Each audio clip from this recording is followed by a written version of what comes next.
Hello and welcome to this episode of the Print on Demand Playbook podcast. I'm your host, Adrian Von Arx, here with my co-host, Kerry Egeler. And in today's episode, we are continuing on our part 2 of tools that we recommend for print on demand businesses in 2023.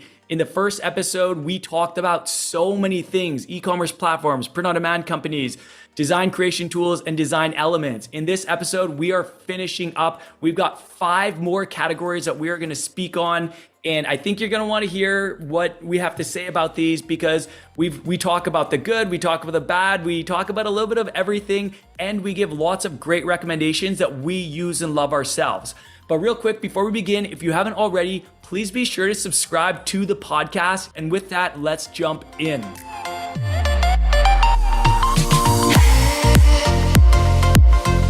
Adrian, what's going on, my friend?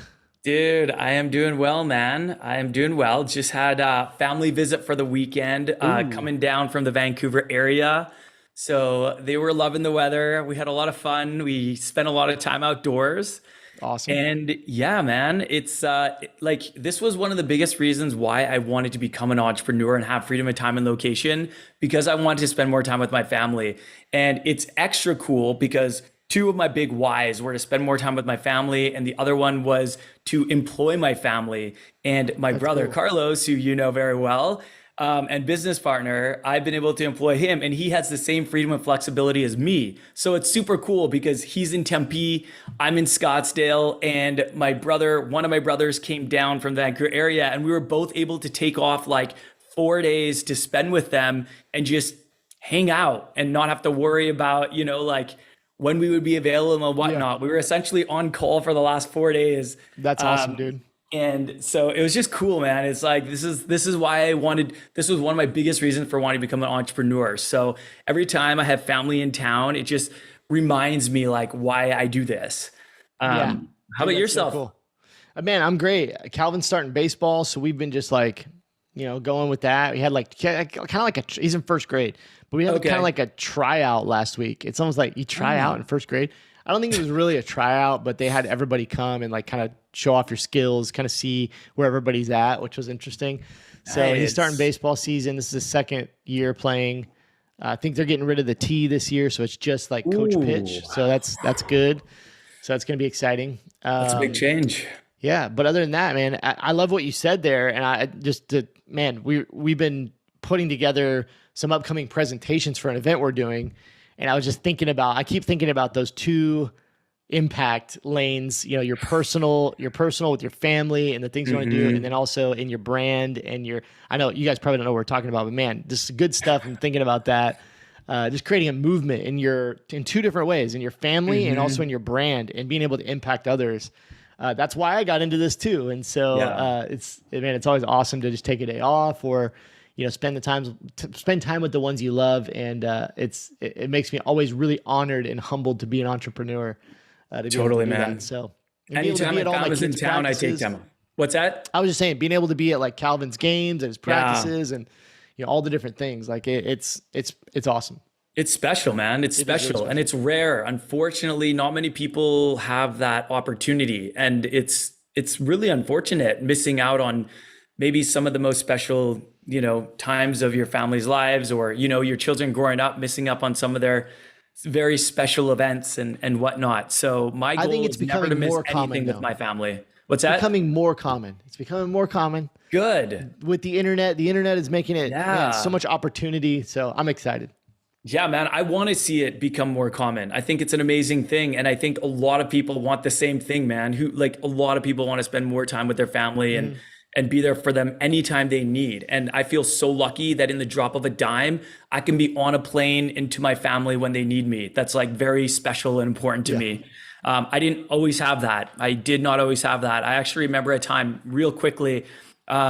This was kind of it's kind of a emotional story, but like really briefly, I was working in real estate sales up in Vancouver, and I was actually doing an open house, and I got word that my grandmother had just had a massive heart attack, and I couldn't leave the open house. I had to stay there until I could contact my business partner and tell him what happened.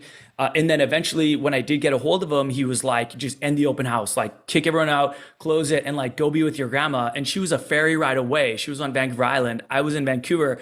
So like I had to like take everything, like go home, grab all my things, and then finally go over to Vancouver Island to be with her. And unfortunately, that was the last time I ever saw her. Wow. And she never came out of a coma. So it was kind of like almost like a regrettable situation in a sense.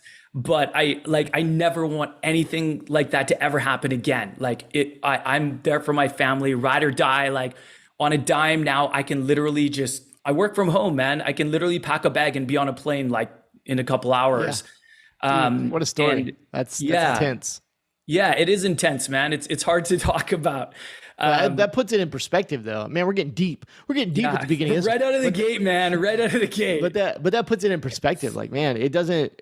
We say a lot of buzzy things like, oh, freedom and time freedom and all these things. But it's like when you actually put it in perspective, it's like, can you be there for the ones you love when they need you? And for a lot of people, that answer is no. I was similar in that when I worked in retail, working as a retail manager, like I was working 1 million hours a week, couldn't leave, you got customers, you got teams counting on you, all the things. Like it's the same thing. Like my wife calls and something's going on with the kids or whatever. Like I couldn't just pick up and leave that quickly, Right. And so we're both really thankful to have that ability, which is awesome. Yeah. I mean, if anything like that happened again, I would take my laptop and I would just work from wherever they were for as long as they needed me, because I had to come back for work. I couldn't even be there for my family as long as I wanted to. I was able to take some time off, but I would have liked to spend more time with my family. And now I can take my laptop there. All I need is internet connection and I'm good to go. I can work from there for as long as I need. If I take a month off to be with my family, I'll take a month off to be with my family. No problem.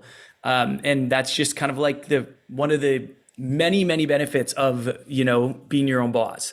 And to transition into this episode, that's why we do what we do, though. That's why we are so passionate about helping others create an income through an online apparel business, because it's done such amazing things for our life. So we're very thankful, very humbled, but that's literally why we have this podcast and why we have our programs, why we put out content, is to help you learn how to do the same thing and hopefully shortcut that path, relieve some of the stress, remove some of the roadblocks, help you make more impact, make more money so that you can make more impact, with your business. So 100%. I'm excited. Adrian, this is part 2. We're in a part 2. Go. Part 2. We couldn't make it all in part 1. We failed. But if you want to listen to part 1, go back to episode 13. That's the last episode. It's tools and software that we recommend for print-on-demand businesses in 2023. A super duper short recap is we covered 4 different categories in episode 1, which was e-commerce platforms, print-on-demand companies, design creation tools, and design element tools. And so this one, we're diving into 5 more categories. The first one being mockups. So this is number 5. Go back and get the first 4 in the last episode. But we're starting off today with our favorite mockup tools and softwares and different things. So you want to kick it off with the first one? Yeah, man, let's kick it off. And I think this is one that everyone knows. This is like the big fish, and that is Placeit. Placeit is an awesome mockup generation tool. They actually have so much more than that, but I'm not even gonna go there, because they've got AI now, they've got logo creation, they've got so many other things, and they're always bringing more. But in terms of mockups, they actually claim to have the largest collection of mockups on the internet, which I totally believe, because they have an insane amount. But not only that, what I love about them is they're always dropping new ones. They are. And they're always dropping new ones, and then they're kind of they're on top of things right now, video content is really big, and they have video mockups. How cool is that? Most people, it's hard to get video mockups. They are becoming more common. I'm actually starting to see them on Etsy now, which is really interesting. I used to only see, still image mockups, but I just love how Placeit is kind of always on the cutting edge. They have AI now, and, they have mockups, designs, videos, logos, and so much more. Go ahead. No, I was gonna say, just to put it in perspective, I'm just looking at Placeit right now. I went to apparel just to see how many mockups kind of were there. So each page has approximately 50 mockups on it, 40 to 50 mockups. There's 1,260 pages of mockups. I mean, do the math. Yeah. Add the 4, 9 over 3. No, I'm just kidding. There's like, is that all the styles combined? What's that? Is that all the styles combined? Yeah. Like I went to apparel, and so I'm looking at the very last page right now, and it's still apparel mockups, which I was like, these are all apparel mockups. And there's like 1,260 pages. It looks like there's a few sprinkled in there. Maybe like there's a couple mugs and different things, but most of them look like they're apparel. But it literally is because like I started using them, 6+ years ago. I was really early to place it, I think, because at the time it was not as amazing as it is now, but it was amazing because they had those mock-ups that you could put on real people. And I remember it was like, man, there's only so many in here, right? And it's like they just keep adding more over the years, and that's how they've got to this impressive catalog of just 1 billion mock-ups. And I also just wanted to add, if you don't know what place it is, just to be super clear, the main thing we're talking about is that you can create real mock-ups of people wearing your products, not just t-shirts. They've got hoodies and tank tops and sweatshirts. And mugs. And I mean, like they're adding so many things. Bags. Totes, everything, man. So these are like real, like lifestyle mock-ups. Like imagine if me right here, you could just instead of this Thunder tee, you could just drop on your t-shirt on me with the power of technology. And then you know what I mean? That's what you're doing with Place It, is like dropping your design on someone's body and then getting this in real time, this real mock-up. It's pretty impressive to see if you've never seen it. And it's probably I would say Canva probably the most used tool. It's up there, top 2 or 3 most used tool, just in print on demand in general. It's like, it's so popular and it's so cheap. It is so affordable. Like the amount, $7 a month, something like that. Yeah, it's something like $7 a month, and man, I use it so much. Like other people should be too. I've actually had 6-figure creatives that came from Place It. Like I took a Place It model, a lifestyle image, I threw my design on there, I ran Facebook and Instagram ads and made 6 figures in sales from that creative. Wow. Like not everyone is going to be good. Not everyone is going to be good for creators. And we talked about this in a past episode where, not all Place It mockups are great for, using to sell your products, because sometimes the models are on their side or they're turned to the side. Sometimes they're far away. Sometimes, it's like their shirt is going over part of the design. There's lots of different things, but there are so many good ones in there. And like, if I've had success creating 6-figure creatives from from Place It mockups, clearly lots of other people have too. Absolutely. So highly recommend that one.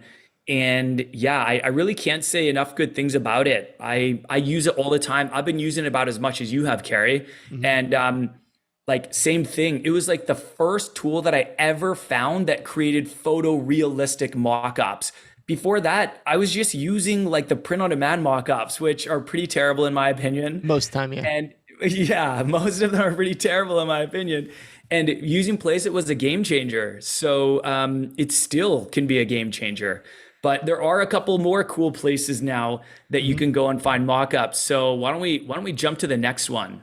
The next one on the list is Etsy. Now you might be thinking Etsy, not a place for mockups. They actually have some awesome mockups. So amazing. I really like on Etsy a couple things. Number one, you can find a lot of times the exact model of t-shirt that you sell.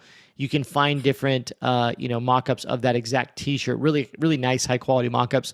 The second thing I really like is for a outfit type settings. So you can find a mockup that maybe has like some jeans and some shoes with it and kind of fits your ideal customer's style. That's really cool. Another thing about Etsy is the mockups are really inexpensive. They're very, very inexpensive. Sometimes you can pay 99 cents, $2, $3, and you can get some really solid mockups. The only drawback that I would say is, and you might have some more drawbacks because I think we talked about this earlier about some of the drawbacks, but the biggest drawback is that I lost my train of thought. I was going to say something. Oh, I can throw in some drawbacks. no, Okay, go ahead. I remember. Okay. It's that it's you can't like you're literally just placing your design on top. Yeah. So like you buy this picture and you just place your design on top. It's not like a Photoshop file. It's not like a layered file. You're literally just buying a photo of a mock-up and you're just going, boop, psh. So it doesn't always, it's not always perfect as far as laying your design on there. Whereas like with Place It, it's going to like make the design curve with the t-shirt and the body and it's going to fit perfectly. This is just like flat. So, but most of the mock-ups on Etsy are flat lays. So they work nicely. But I would say that's a small drawback. They're not super flexible. Yeah, I have not seen any photorealistic mock-ups on Etsy where they'll actually distort the design like Place It does. So that is definitely a drawback. I mean, I will start by saying this. Etsy is my absolute favorite place to get mock-ups. I think they have the best lifestyle mock-ups, especially if you're targeting women. Yeah. I don't think their male mock-ups are that good. I just don't think they have a huge selection. But if you're targeting females, man, they've like just an endless number of mock-ups, and you can sort by, you know, gender, race, like color of like style of clothing. There's so many things that you can sort by, and you can find great lifestyle mock-ups.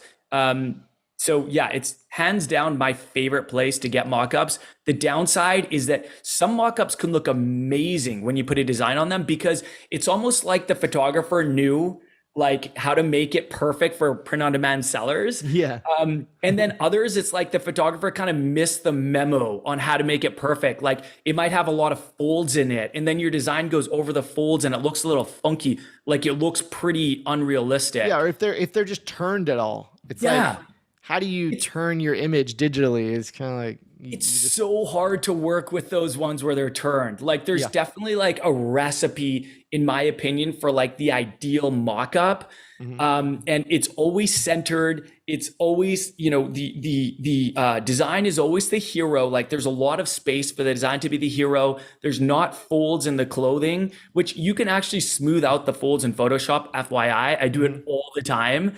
Like literally I take Etsy mock-ups and I clean them up, man. I go in, if there's like lint on the shirt, I'll just like use the what's like the magic eraser like thing. The clone stamp is one I always use. I always use the clone stamp.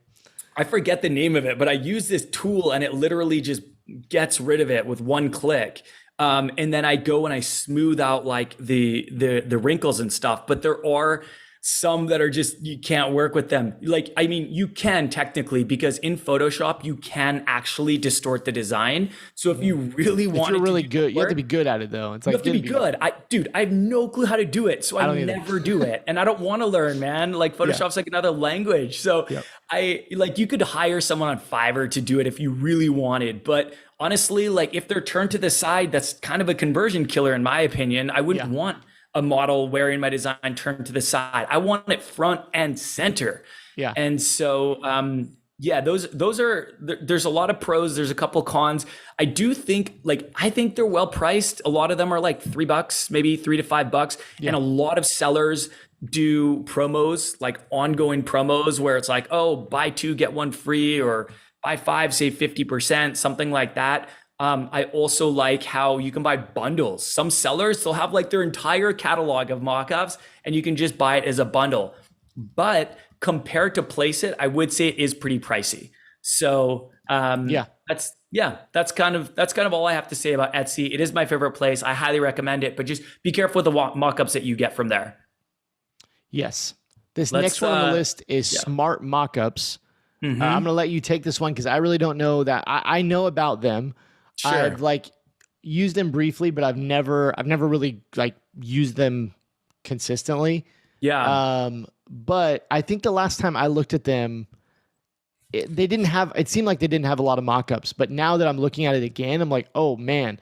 So I'd love to know from your perspective, if you've used them, you know, a little bit more than me, if you know, like, have they added a lot? Are they good?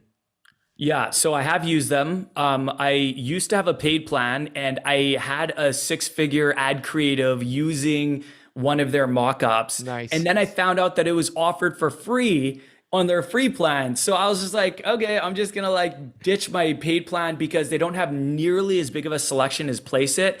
I still think they have awesome mockups, but it's just so much smaller of a selection. So if I had to choose one, I would choose Place It because they have exponentially more. When you put the design on there, does it look as good as Place It? Yes. Okay.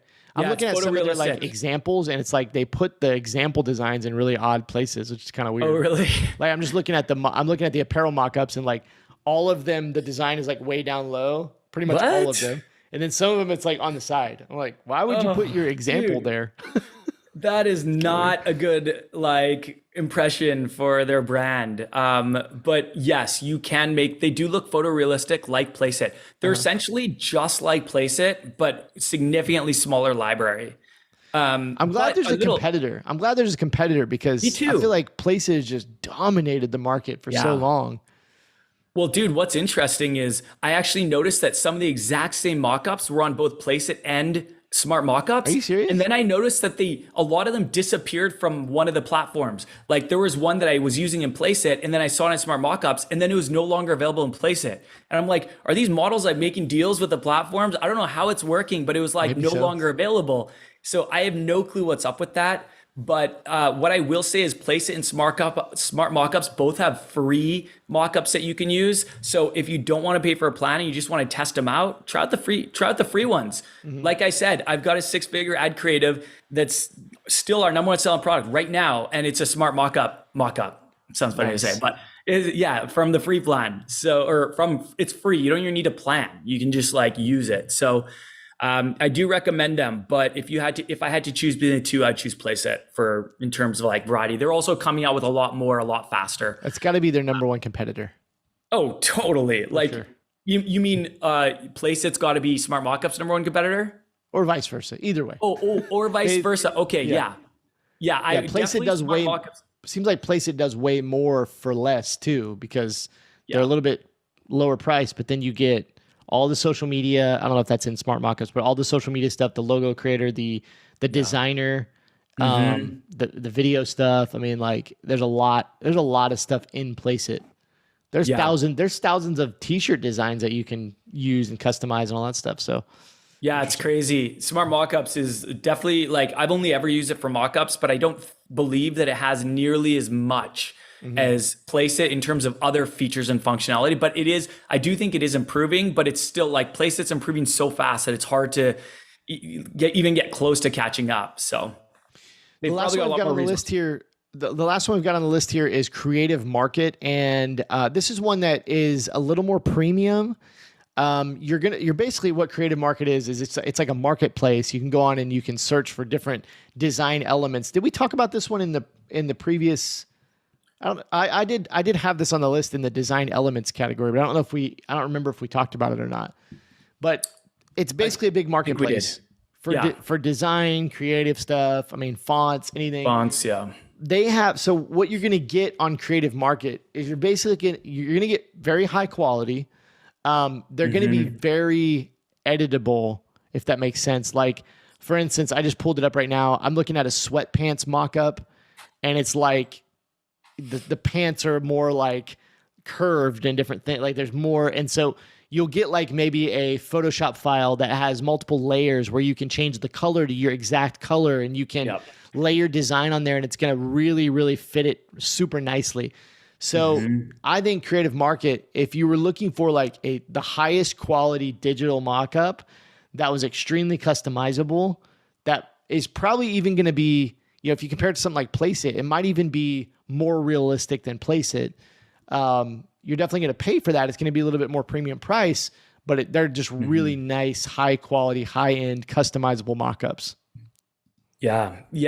I love Creative Market. Yes, the awesome. price is a bit of a barrier, especially if you're new and you're trying to keep your expenses really low. But man, I've got some awesome mockups from Creative Market. They're very nice. Like you said, unlike Etsy, where usually you get a JPEG, with Creative Market, they'll give you Photoshop. And like, I got a bundle of a bunch of Bella Canvas styles where they like included all the colors for all the different Bella Canvas 3001 colors and they had different kind of style layouts. You could change the shading, you could make the wrinkles more apparent or more smooth. There's just so much you can do with it. And I love Creative Market. I don't use it as much because it's more expensive than like an Etsy, and they don't have like a program like Place It, like an all-inclusive. I think you can maybe buy credits or there is some like option, but Place It is just everything for like $7 or $8 a month. So like a scenario where you might want to go with, let's say, Creative Market or Etsy, but probably Creative Market over like Place It would be one example I can think of. There are some people who they'd say, I want the exact t-shirt model on the mockups, the exact t-shirt. So like when you go to Place It, it's not like you can go, I want a Gildan blah, blah, blah, or I want to, American Apparel or whatever. So when you go out to Creative Market, you can actually find mockups where the model is actually wearing that t-shirt, right? So like I'm looking at one right now. I'm not saying this is a good deal because it's actually not a very good deal, but it's $24 and it's like a guy, it's a front and a back. It's two templates and it's a guy actually wearing it in this, in this kind of fall looking setting. He's wearing the t-shirt, and again, it's going to be really high end, Photoshop, all that kind of stuff. You can customize the color, you can adjust the things. It was $24, you get 2 mock-ups. Yeah. So it's going to be the exact t-shirt, right? It's going to be that exact t-shirt. It's probably going to come with all the color profiles that match the Bella Canvas catalog. So it's like, oh, I want heather blue, or I want, slate gray, or whatever it's called. Like, so it's going to be really nice, but there is also a little bit of a learning curve. Sometimes I've bought the Photoshop mockups and then went into Photoshop and I'm like, I can't figure this out. Yeah. So they can be a little bit difficult to work with. Yeah, no, I agree. I've also experienced that before, and I spent like an hour trying to figure out how to do like the tiniest little thing. But I still use them, and if you can figure it out, it's worth it in a lot of cases. Etsy does also I like that about Etsy too. You can search by like the style. You can be like, oh, Gildan 64,000 or Bella Canvas 3001, and there will be a ton of that actual product, that actual style. So, awesome. Well, why don't we jump onto the next one? Dude, we're only one in. Can you believe this? This always happens. We can just talk forever. I feel like we could talk for like another half an hour just on this topic, but we'll move along to number 6. If we didn't talk about like our whole life at the beginning of this podcast, yeah, that's true. We're going to get comments. People are going to be like, get to the good stuff. We don't care. We don't care about Vancouver. Yeah. Just kidding. Yeah, man. Oh, well. That's why we started a podcast, dude, so we could just talk about random stuff. Yeah. No, I'm just kidding. We started this podcast to bring you value, but we do like to chit chat and catch up. Yeah. Yeah. Well, let's jump into number 6 on tools we recommend for POD businesses in 2023. I felt like I had to restate the topic just to remind everyone, because we just talked so much on mockups. But the next tool we are talking about is email marketing. And I have a personal favorite, one that I've used and loved for multiple years. So maybe I'll start with that. And then Kerry, you feel free to jump in or share any of your personal favorites. But the one I'm referring to is Klaviyo.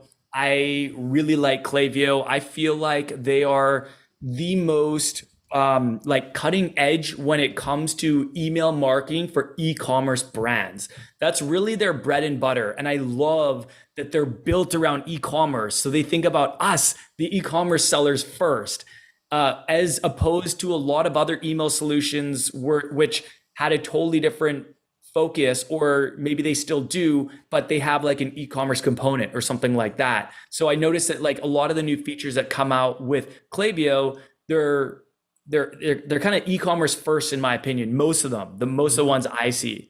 So for anyone who doesn't know, they're really just a marketing automation platform for email and SMS. They started as email, now they do SMS. You can use both. I actually don't use their SMS right now. I use a different one, which we'll talk about in a sec.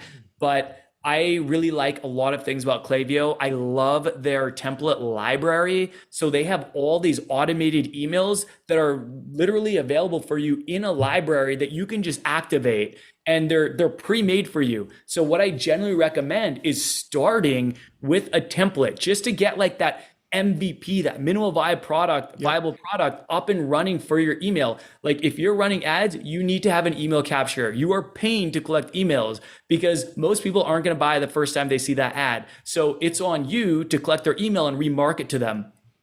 And this is what I love about Klaviyo. If you want to get a welcome series or a like abandoned cart email template or something, you can just activate that and then you can improve. I like the implement and improve method. So first implement an MVP, then improve on it. But if you don't have time, at least you can implement it and just let it do its thing. And then when you do have time, you can go back, but at least you have something that's working for you and it's already pre-made. I love that. I didn't know any solutions that had template libraries when I first started, and every single one we had to do from scratch. So this was like a game changer for me personally. There's a lot of other great features in it too, but that's one of my personal favorites. Yeah, man, you said it. Klaviyo was the first email that I ever used. I switched a few times. But I love Klaviyo. It would be my preferred as well. I recommend it inside Shirt School. You said it perfectly. It's the cutting edge email software. One thing I would mention is that it's somewhat recently. Actually, let me see when this. Okay, last fall. So in August, Shopify and Klaviyo announced a partnership, and my guess is Shopify probably took some kind of ownership stake in Klaviyo or maybe invested some money. That's my guess. It doesn't directly say that, but it says that they announced a strategic partnership, Shopify and Klaviyo. And there's some cool stuff in there. It's basically, it's deeper integration of Klaviyo into Shopify. And so like, I would just say if you're using Shopify, there's no closer relationship with an email platform. Nothing that's going to work better than Klaviyo. It's pretty awesome. I would say there's a lot of good options out there in the email space. OmniSend is another really good one. That's a little bit lower priced than Klaviyo and has many or if not all the same features. Very close. OmniSend is really good. Obviously, everybody's heard about MailChimp. MailChimp's been around forever. I don't know what they're doing. I haven't even looked at MailChimp in so long. And there's lots of other ones popping up, or there are also softwares that have some email built in, which is cool. I mean, that's a cool feature. But Klaviyo is really solid. Highly recommended. I mean, it's a great tool. And if you're just starting, you don't have an email list already, like you can get into Klaviyo for basically free. I mean, there's a free account. Yeah. You can jump in there, integrate your Shopify store and start, building your email list, create a pop-up, those kind of things. So Klaviyo is awesome. Yeah, they also, last thing I'll say is that they integrate with a whole bunch of other apps and tools as well. Like I won't go down the rabbit hole, but like from a high level, like if you're using a loyalty program, if you're running Facebook ads, you can tie it. If you're collecting an email list, you can use Facebook and create a custom audience of that email list. It's straight from Klaviyo. Yeah. And they just have a whole list of apps that they automatically integrate. Looks, I'm pretty sure they integrate directly with Looks for reviews so that you can send emails straight from your Klaviyo account instead of through Looks. I mainly just use it for the email automation. That's what I love.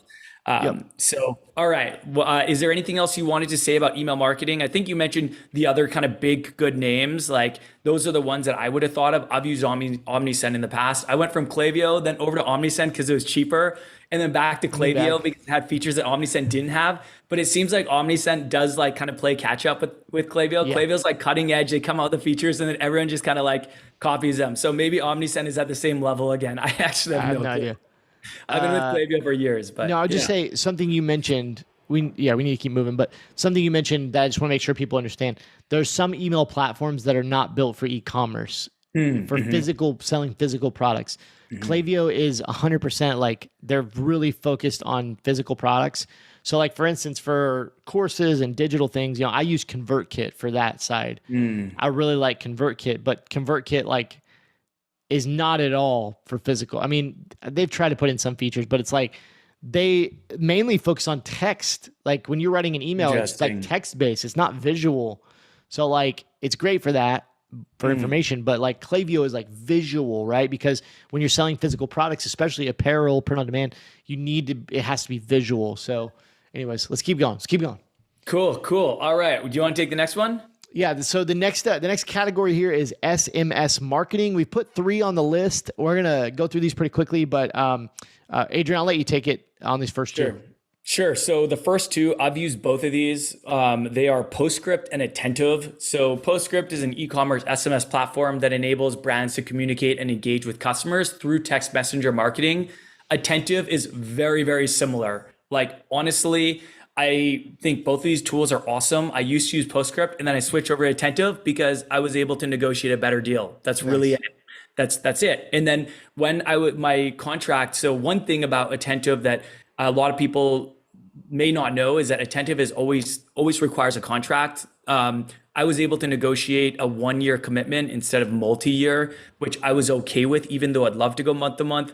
And I was month to month with Postscript, but the deal was just so good with Attentive, and I knew I wasn't going to stop SMS marketing. So I went over to Attentive, and when my contract expired, I went back to Postscript, and when my contract was coming up for renewal, I went back to Postscript and said, "Hey, can you beat this deal that Attentive's giving me?" And they couldn't even come close. Wow. And I was like so disappointed. I was like, wow, this is a terrible deal, like not even close. So, I do recommend that everyone, if you are looking at SMS platforms, these are like the top 2 in my opinion. These are like the 2 that are fighting for market share in the e-commerce space. So I recommend exploring them both and essentially seeing which one can give you the best deal, because they're both great. They both have awesome customer service. They both have great functionality. I feel like Attentive is maybe like a step ahead, but Postscript always quickly after comes out with like the same features. So really they're kind of like equal to me. I personally just go on price. Yeah. So yeah, Attentive, same thing, just like exact same thing as Postscript. I would say that they're probably the leader in SMS marketing. I think they have bigger clients, whereas Postscript gets a lot of the smaller businesses, but I could be wrong. That's just kind of like the impression I get. I was recommended Attentive by the owner of Pure Vita Bracelets, Griffin Thal, this is a massive, massive e-commerce brand, and they were using it. So I felt really good going with it on his kind of recommendation. So I had used, for a long time, I'd used Cartloop, which was great. But they changed up a bunch of stuff. And so I stopped using them, and I just use Klaviyo, which is good. Yeah. But another one I put on the list, just as kind of almost like an honorable mention, is called Engage SMS. It's spelled Ngagge.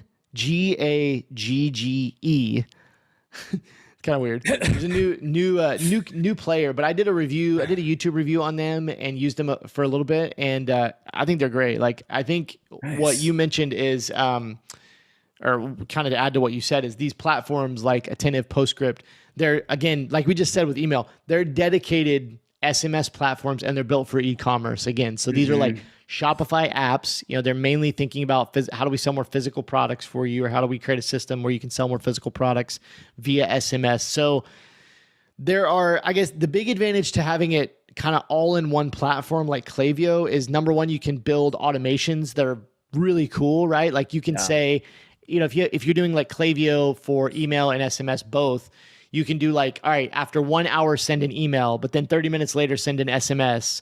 And that you can kind of like build out these flows, which is really cool in Klaviyo. And you can do SMS or email and to the same customer, right? Like it's all that information's in one. It all integrates.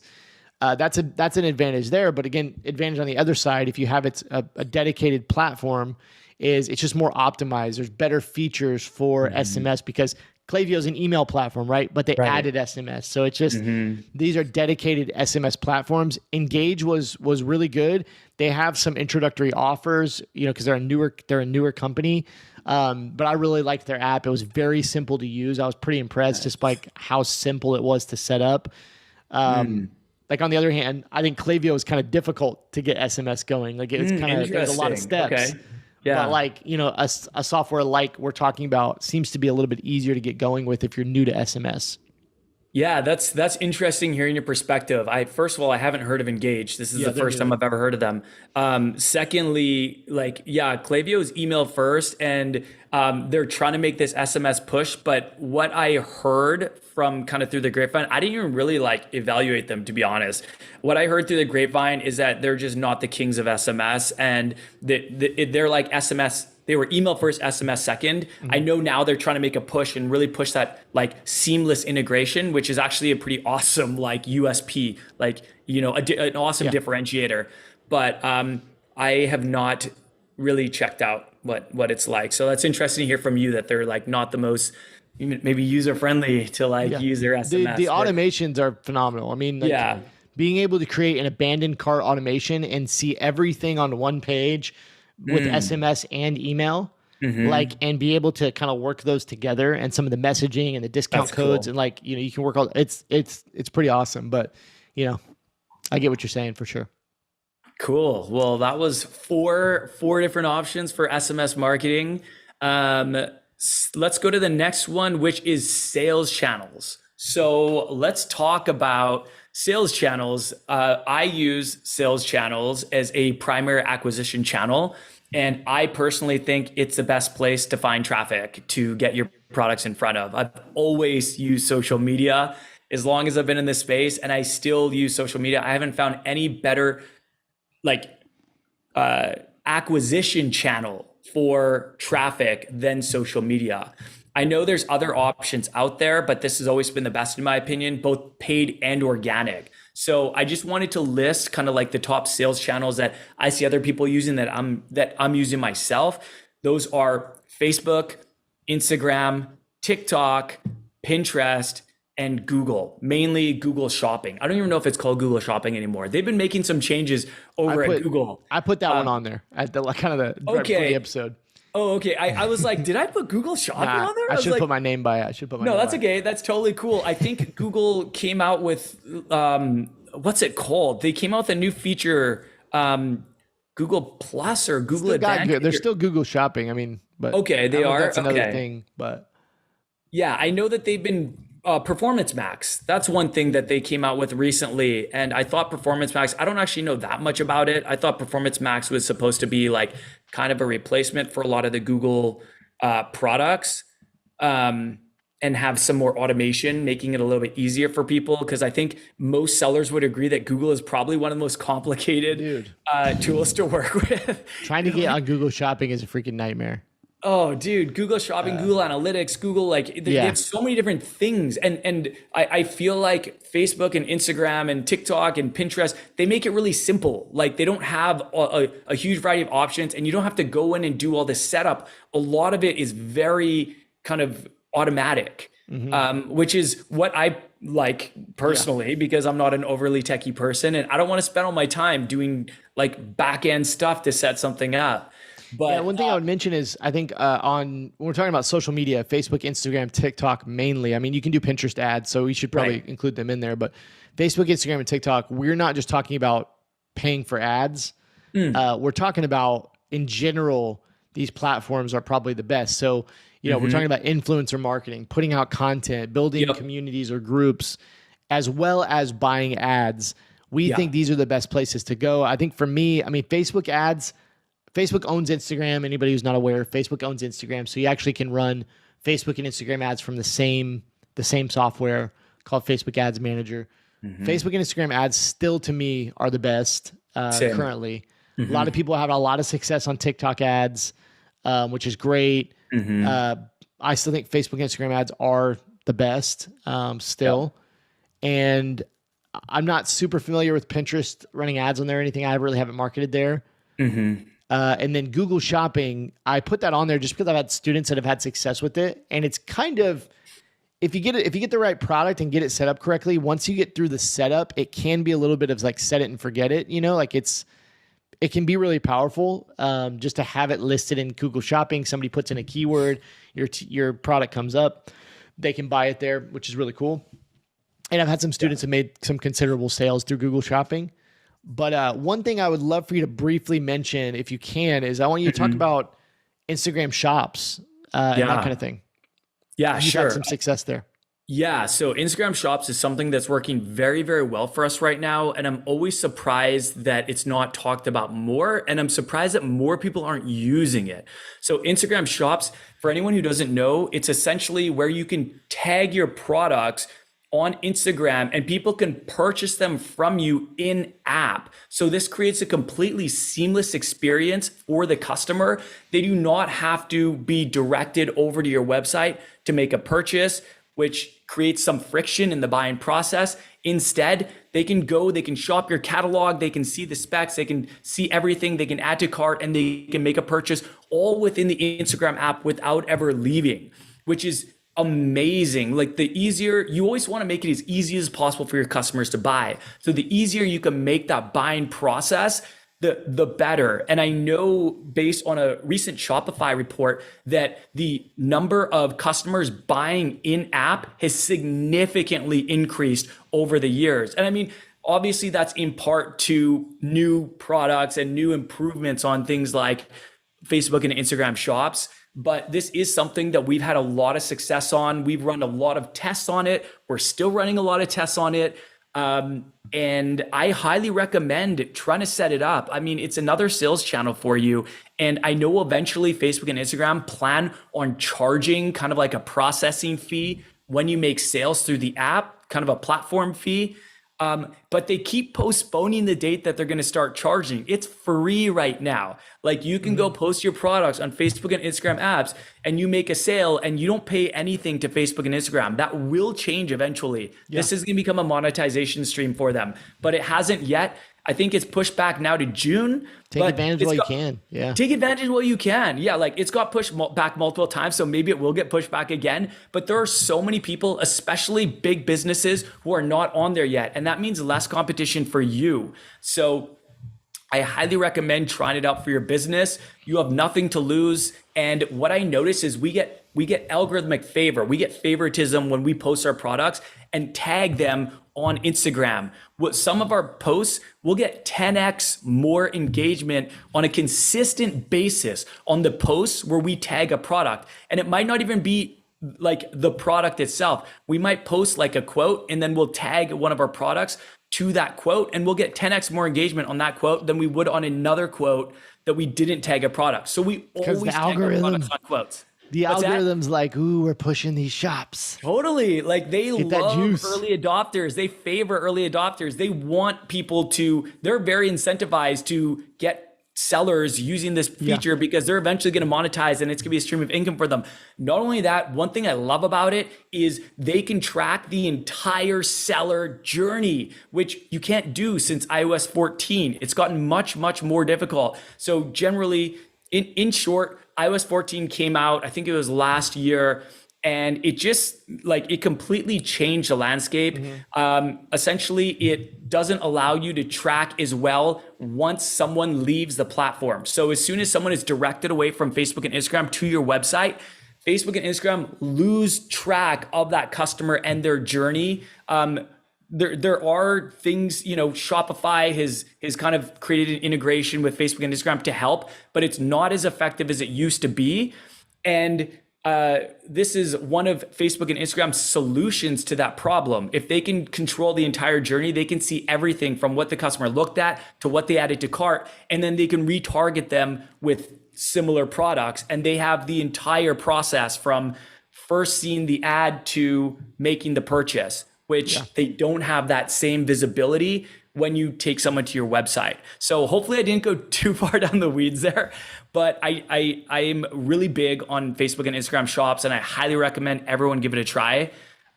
Just to reiterate kind of what Kerry said, I do use, like, there are different platforms that are good for different things, kind of better for different things. Like Facebook, for example, is great for private communities. That's a great place to build up your target audience, your avatar, and nurture that community, or to join communities that you can, that your ideal customer is congregating in. Absolutely. You can create them yourself, or you can join them. And a lot of times you can talk to the owners and see if you can create some sponsorship deal where you can promote products occasionally, things like that. So there's a lot you can do with them. I think Facebook is the best for that right now. Instagram is actually my primary acquisition channel. That is the social media channel that I use the most. TikTok, I know people who have had a lot of success on TikTok, mainly organic TikTok. I know some people have had paid success with the paid ads, but most people say that Facebook and Instagram dominates TikTok still in terms of paid ads.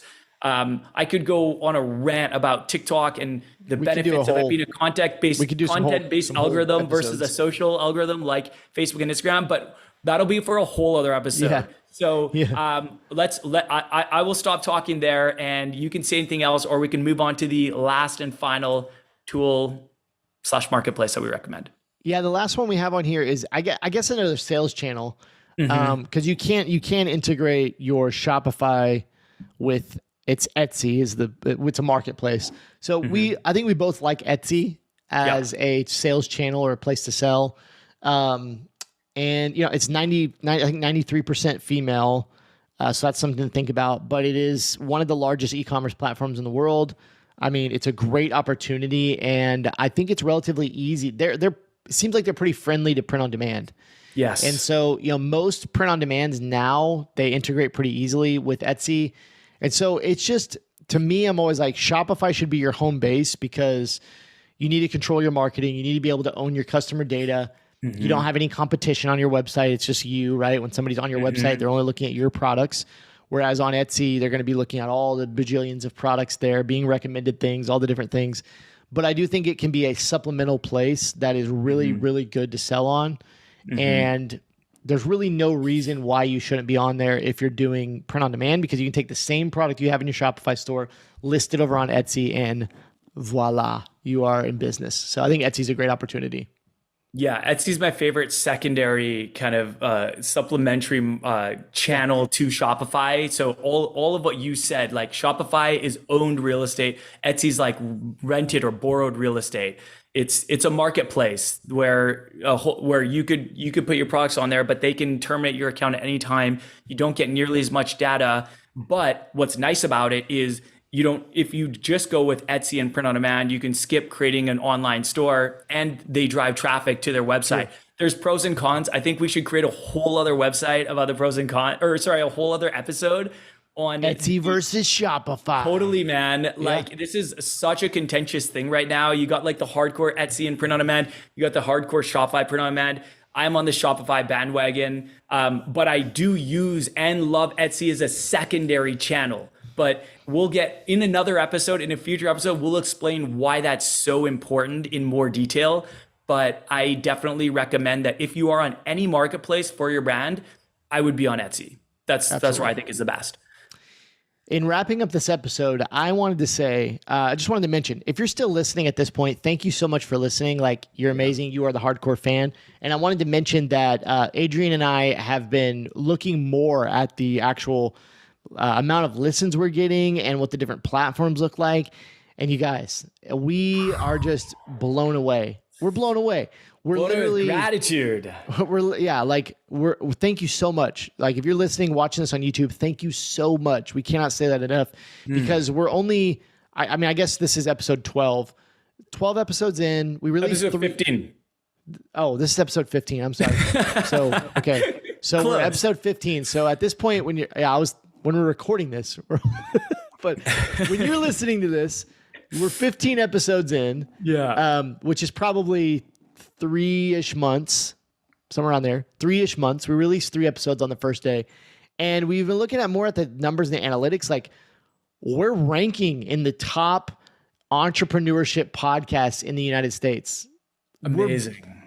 We're beating podcasts from huge entrepreneurs, amazing entrepreneurs that I never thought I didn't even think we would ever be on this chart, but we're like charting on these podcasts. Crazy. Things. It's wild. And when we look at the listens and the plays, like, it's literally going like this, like going up a mountain, Ending like up. a freaking rocket ship I'm shocked that it's growing so much because I didn't expect it. I thought we wouldn't have anybody listening for like the first year, and then maybe we'd get a little trickle. And it's just been like, I'm kind of blown away because I just wasn't expecting it. So I think we both just want to say a huge thank you to you for listening.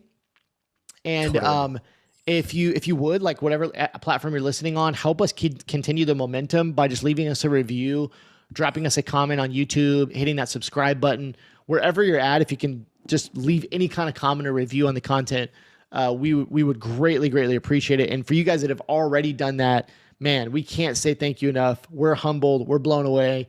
Thank you so much. It's been awesome.